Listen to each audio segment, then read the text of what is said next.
Welcome to the NewsHour. In a major shift of U.S. foreign policy, President Trump announced today that he and Russian President Vladimir Putin have agreed to immediately start talks to end the war in Ukraine. The president also said he believed the two leaders would meet soon.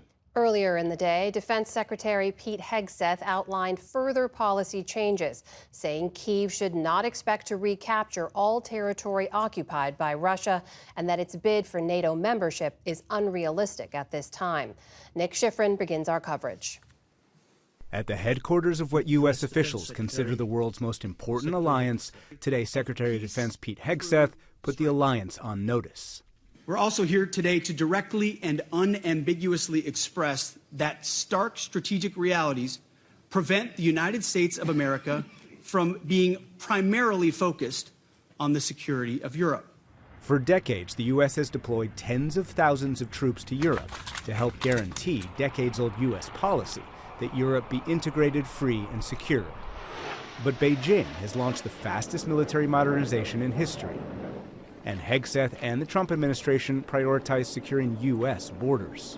As the United States prioritizes its attention to these threats, European allies must lead from the front. Together, we can establish a division of labor that maximizes our comparative advantages in Europe and Pacific, respectively.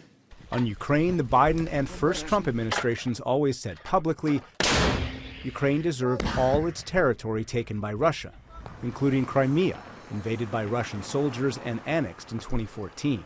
Today, Russia controls just under 20% of Ukrainian territory, land that Hegseth said today was impossible to restore. We want, like you, a sovereign and prosperous Ukraine.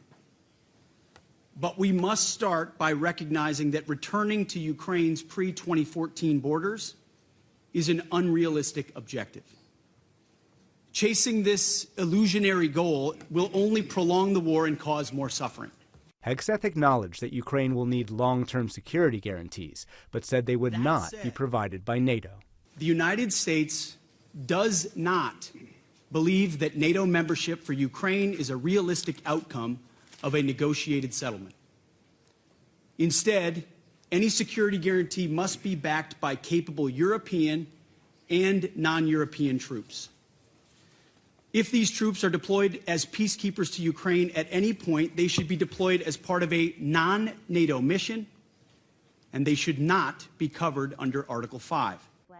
To kickstart negotiations today, President Trump first called Russia's President Vladimir Putin. We had a great call, and it lasted for a long time, over an hour. This morning, I also had with President Zelensky a very good call after that. And I think we're on the way to getting peace. I think President Putin wants peace, and President Zelensky wants peace, and I want peace. They've been saying that for a long time, that Ukraine cannot go into NATO, and I'm okay with that. In response, Zelensky said he was putting his eggs in Trump's basket.